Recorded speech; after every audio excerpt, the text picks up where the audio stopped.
When you last briefed, you had talked a little bit about. It seemed like you had a little bit more aggressive tone towards Russia. Was there a feeling in this building with the outgoing secretary that things had kind of reached a point, not that you weren't willing to work with Russia anymore, but that it was time to call them out some more?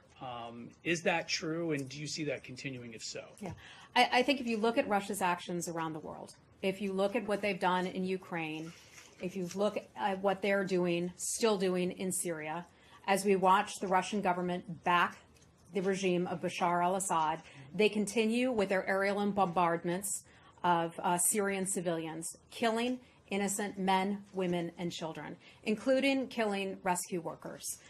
We had the privilege of bringing some of those search and rescue workers to the State Department last week, the White Helmets. And if I can just mention this briefly, we brought them into the State Department to screen a documentary that was about the White Helmets and the good work that they do in Syria and the work that we support on their behalf because they're helping to save Syrian lives. Russia is responsible because it continues to back the government of Bashar al-Assad. We've been very clear. We've been tough on Russia. We've been clear about calling them out. I think we've been clear about calling them out in the election meddling. We've spoken extensively about the activities that Russia has been engaged with in other elections that we start to see the fingerprints on. France, remember that last year. Mexico, we've started to see that. Other countries, some European allies have expressed their concern about upcoming elections. So we are very aware of that. We are tough on Russia. We call out Russia, I think, when it is necessary. What has happened in the UK, we remain firmly standing with our ally, the British government. We've had a lot of conversations with the British government over the coming days, so we stand squarely behind them on this. By the way, who is the we? Because it's not including the President of the United States. He did not come Andrea, to that until... I think you may have heard the President spoke out very clearly about Russia responsibility the other day. I was traveling overseas. I recall seeing the President on the East Lawn making a very strong statement about Russia responsibility. We've been clear. Only after Nikki We Haley have been clear about Russia responsibility, as has Ambassador Haley. The Department of Defense has been as well. This administration is speaking with one voice about Russia responsibility, and we will not hesitate I finish? We will not hesitate to call out Russia where Russia is responsible. They have been responsible for some terrible things, and I think, interestingly enough, you've not asked me about Russian sanctions today. Well, and the Treasury Department has announced some new significant sanctions on Russia today. Which has been criticized by the Hill as insufficient. But let me just say... Let me remind you that sanctions are ongoing. Just because sanctions are put in place on one day, March 15th, does not mean that additional sanctions won't be put in place in the coming days and in the coming weeks and in the coming months. These tend to happen in batches, and we've seen this before, and we'll continue to look at this. There are credible reports from multiple sources in the White House that infuriating the president was Secretary Tillerson's comments about Russia on the airplane and his printed statement Monday night. I'm not aware of that. If that is the case, I'd refer you back to the White House, and you can ask the White House and the president if the president was upset with the secretary about that. But I think we've been very clear in calling out Russia for its responsibility. So you know what? To borrow a phrase from Donald Trump, London's turning into a shithole under Sadiq Khan.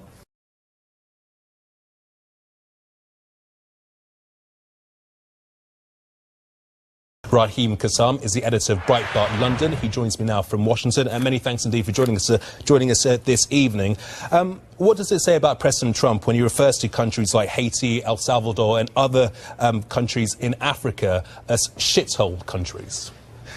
Well, I suppose we'll start with the fact that he's denying having used that language. This is following a meeting in the Oval Office with some Democrats who had just been informed that they weren't getting an amnesty deal for illegal immigrants. So I'm not entirely sure of how reliable it is. Well, he's denying the use of that language, but Democrat Dick Durbin has been a Democrat, has been in Congress for 20 years, said that President Trump did use that language. Are you saying that he's lying? No, I'm just trying to put it in context for you. Personally, I hope he did use that language, Gamal. I think it shows a frankness, a willingness to have a conversation that isn't sort of varnished with political correctness. He wants to know why America has a big illegal immigration problem. Let's not forget the OECD puts out statistics every year, the United Nations, Transparency International, all the corruption indexes. They put out statistics every year that show that there are a handful of countries out there in the world that are pretty bad. I mean, you know, I don't want to use the word on air, pretty but bad you can is very describe different them as to what describing a country as being a shithole. Well, look, if you want me to, if you want me to say it, they are shitholes. You know, Gamal, it is the case. There's no getting around it, and he's not saying that they are because, you know, they're bad people there or anything like that. It might be due to corrupt regimes. It might be due to factors out of the control, environmental factors. There might be education problems there. But there are countries that you and I wouldn't want to go on holiday in and sun ourselves in, and I think that's what he's getting at. It shouldn't be shocking to anybody that there are horrible places in the world that are horrible for the people who live there to live. And instead of actually getting het up about the phrase used, maybe we've got to ask ourselves, why is Haiti in such a dire situation? Is it appropriate that the United States President should use a phrase describing countries such as Haiti, El Salvador, or countries in Africa as shitholes? Do you think it's appropriate for a president of a country, a leader of a country, to use that term, to use that phrase? Yeah, well, let's look at Barack Obama, who gave an interview. Let's look at what Barack Obama said about swearing in the Oval Office. He said it's a great thing for presidents to be able to do to relieve stress. Joe Biden, when the Obamacare legislation was passed, described it on live microphone as a big effing deal. So I think the level of appropriateness has already been set by Trump's predecessors on this one. So my answer is, yeah, it's perfectly fine. You think it's fine that... I'm not talking about Barack Obama, I'm not talking about any other leaders. Of course you're not. We're talking about this president describing a country as a shithole country. You think that's fine? Yeah, I think that's fine. OK, what about President Trump saying that he's not going to come to the United Kingdom and open this embassy? What is your thoughts, your reflections on that? Well... Oh, have we lost him? Have we lost Raham? What a crying shame. Well, we will move on. We've just got a very brief statement, actually, regarding that story about President Trump not coming to the United Kingdom to open that embassy. Raham, are you back? Is he back? Right here. Smashing. I'd just like to get your thoughts on the fact that President Trump has said that he's not going to be coming to the United Kingdom to open the US embassy.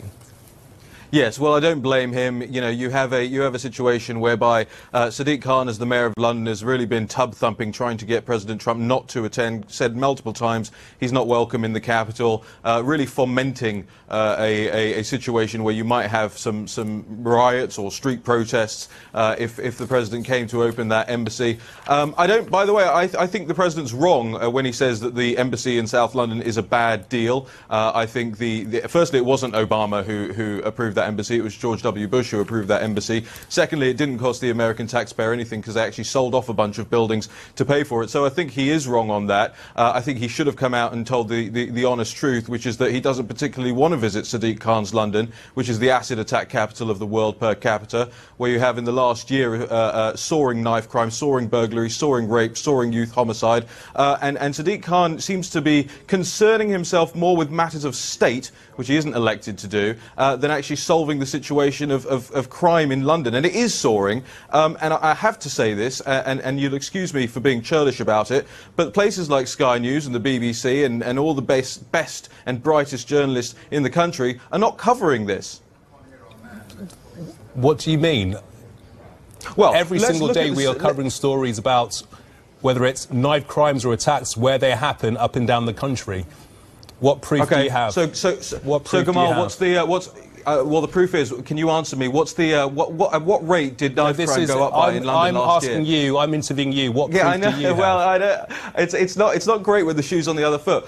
Do you know how much youth homicide went up by in London last year? Have you told your viewers that? 70%. Have you looked at the mayoral's police and crime report from December the 12th? You look at that, almost every single measure out of 42, only 4 of them in 4 categories did crime go down. In every single other area, double-digit rises in crime across London. So you know what, to borrow a phrase from Donald Trump, London's turning into a shithole under Sadiq Khan. Okay, I think we'll leave it there. Raheem I'm Kassim, sure you the will. editor for Breitbart, thanks for joining us this evening. Cheers. Since you're attacking us, can you give us a question? Mr. President-elect. Go ahead. Mr. President-elect, Go ahead. since you are attacking No, our news not you. organization, Not can you. you give us a chance? Your organization You are is attacking terrible. our news organization. Your organization Can you is give us a terrible. chance Let's to ask go. a question, sir? Go ahead. Sir, can you Quiet. state, Quiet. Mr. President-elect, Go ahead. can you state She's asking a categorically, question. Don't Mr. be President-elect, can you give us a question? be You're rude. attacking us. Can you give us a question? Don't be rude. Can you No, give I'm us a not gonna give you question? I'm not going to give you a can you question. Can you state categorically? You are fake news. Sir, Go ahead. can you state categorically that nobody... No, Mr. President-elect, that's not Go ahead. appropriate.